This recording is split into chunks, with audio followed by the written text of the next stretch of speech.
Assalamualaikum. I'm Hadra Shabir from Eastern Department from GC University Faisalabad, and thanks Dr. Muhammad Akram, Associate Professor of Eastern Department, for organizing this webinar. Today I will tell you about ascites. अगर हम लोग इसमें बात करें जी ascites की, तो उसमें यह है कि फ्लूइड रिटेंशन जो है वो पेरिटोनियम कैविटी में हो जाती है। ठीक है, फ्लूइड जो है वो ट्रांसड्यूटिव भी हो सकता है, एग्जीक्यूटिव भी हो सकता है। ठीक है, उसके बाद इसमें आ जाता है प्रोटीन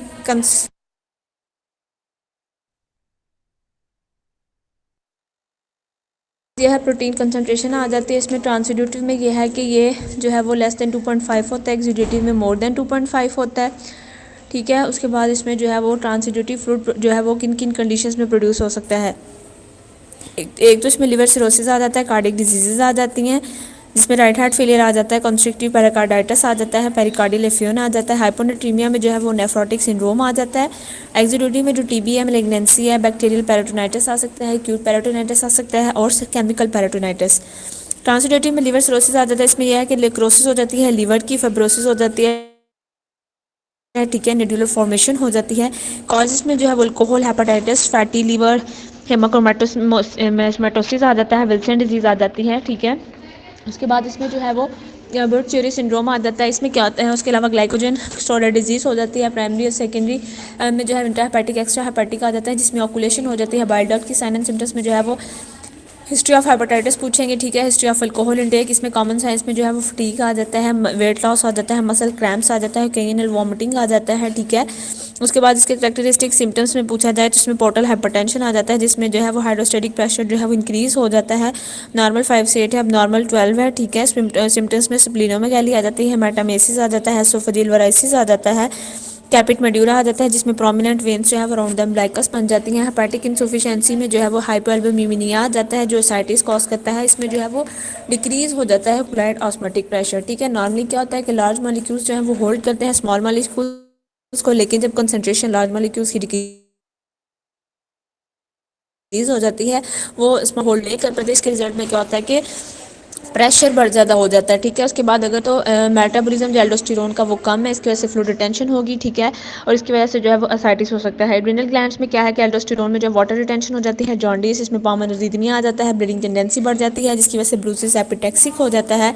एडवांस स्टेज में हम लोग जो है इंसेफेलोपैथी, अनकॉन्शियसनेस चेक करेंगे, उसकी ड्राउजीनेस चेक करेंगे, बॉडी डिस्कलरेशन चेक करेंगे, इन्वेस्टिगेशन में लेफ्टी किया जाता है, ELT किया जाता है, EST इसमें जो है वो बड़ा होता है, बिलिरुबिन में जो है वो उसके अलावा में सीरम एल्बुमिन जो है वो कम होता है, सीरम ग्लोबिन ज़्यादा होता है। ठीक है, CBC करवाएंगे, एनीमिया करवाएंगे, थ्रोम्बोसाइटोपिनिया करवाएंगे, जिसमें जो है वो स्प्लीनोमेगैली आ जाता है। ठीक है, उसके बाद अगर हम लोग बात करते हैं नेक्स्ट जी पॉलीहाइड्रोएमनियोसिस में क्या होता है कि एक्सेस हो जाती है एमनियोटिक फ्लूइड की एमनियोटिक कैविटी में। ठीक है, एमनियोटिक फ्लूइड रिटेंशन जो है ये स्टार्ट होती है अर्ली वीक ऑफ प्रेगनेंसी से। ठीक है, 99% इसमें वाटर होता है, 1% इसमें पोटेशियम क्लोराइड, सोडियम, लैंगो हेयर ग्लूकोज। ठीक है, उसके बाद इसके फंक्शन क्या होता है कि ये मेंटेन करता है टेम्परेचर को, इसके एंटीसेप्टिक इफेक्ट है ड्यूरिंग डिलीवरी। ठीक है, वजाइना में, उसके अलावा फिटस और मदर बोथ जो है वो कंट्रीब्यूट करते हैं एमनियोटिक फ्लूइड की फॉर्मेशन में। ठीक है, उसके बाद इसमें यूरिन जो है वो एमनियोटिक फ्लूइड से बनता है। ठीक है, एट द 10th वीक जो है 20 ml होता है, 20th वीक में जो है ये 50 ml होता है। एक्यूट और क्रोनिक की बात करें तो एक्यूट में यह है कि ये रेयर होता है, क्रोनिक में ये कॉमन होता है। एक्यूट में यह है कि फ़ौरन ये नहीं, मतलब कि फ़ौरन नहीं होता ये, लेकिन क्रोनिक में यह जो ग्रेजुअली ये इंक्रीज़ होता है। ठीक है, कॉज इसकी इडियोपैथिक हो सकती है, एटियोलॉजी इसकी अननोन है। ठीक है, नॉर्मल सर्कमस्टेंसेस क्या होता है कि फॉर्मेशन हो जाती है, अब्जॉर्प्शन हो जाती है लाइकर एमनाई की। ठीक है, पॉलीहाइड्रोमनियोसिस के रिजल्ट में क्या होता है कि एक्सेसिव प्रोडक्शन या डेफिशिएंट अब्जॉर्प्शन हो सकता है। फीटल में बात करें तो फीटल कुछ अबनॉर्मलिटीज़ आ जाती हैं, जिसमें एनसेफेलिक आ जाता है, फीटस जो है वो फ्रूट को स्वेलो नहीं कर पाता।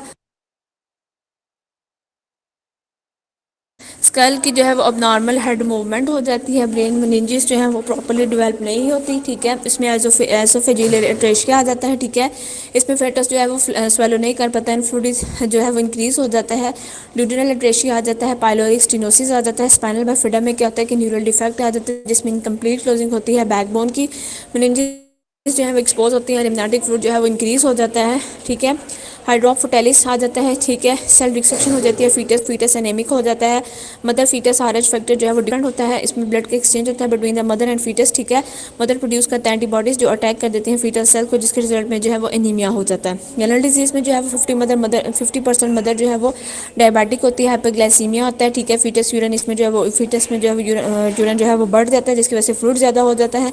प्रेगनेंसी इंड्यूस हाइपरटेंशन इसकी मोस्ट कॉमन काज है, मल्टीपैरिटी है। उसके अलावा इसमें जो है वो कुछ, अगर हम लोग बात करें तो इसमें जो है वो कुछ कार्डियक डिजीज़ भी आ सकती हैं, ठीक है। प्लेसेंटा में क्या क्या प्रॉब्लम आ सकते हैं जी? प्लेसेंटा में जो है वो प्लेसेंटा ट्यूमर आ सकता है, प्लेसेंटा कोरियोएंजियोमा आ सकता है, कॉर्डसिनोसिस आ जाता है। उसके अलावा अगर हम लोग क्लिनिकल फीचर्स की बात करें तो इनलार्जमेंट ऑफ एब्डोमेन हो जाती है, ठीक है, स्वेयर पेन होती है एब्डोमेन में, बैक लेग्स में, थाइस में, फुट वो इसके अलावा हम लोग इसको इजीली पल्पेबल नहीं कर सकते। फिटल हार्ट साउंड जो बढ़ जाते हैं, यूट्रस का साइज बढ़ जाता है, डिस्पेप्सिया हो जाता है, पल्पिटेशन हो जाता है, फ्लैचुलेंस हो जाता है, डायरिया, डिजीनेस, डिस्निया हो जाता है, ठीक है।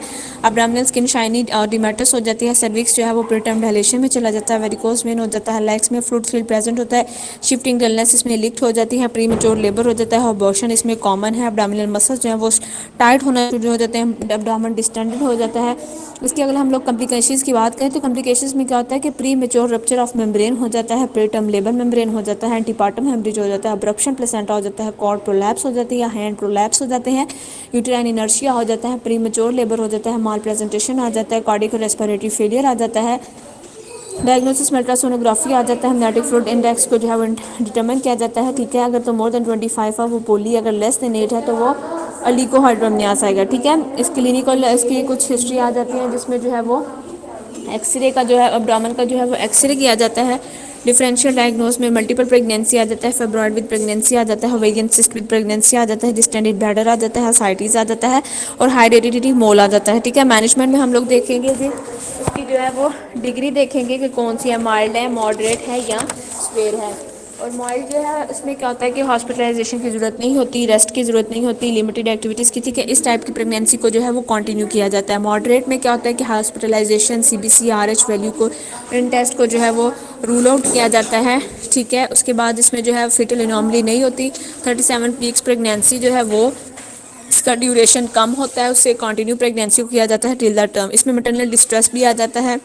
स्वेयर में क्या होता है कि 37 वीक से जो है वो ज़्यादा हो जाता है, मदर डिस्ट्रेस में चल जाती है, एमनेटिक फ्लूइड की रिडक्शन कम हो जाती है, ठीक है, एमनेटिक फ्लूइड कम हो जाता है। इसमें artificial rupture of membrane perform किया जाता है, ठीक है, इसमें नीडल यूज़ की जाती है और स्लोली जो है वो फ्लूइड को जो है वो निकाला जाता है अगर तो एमनेटिक फ्लूइड जो है वो ज़्यादा हो जाए।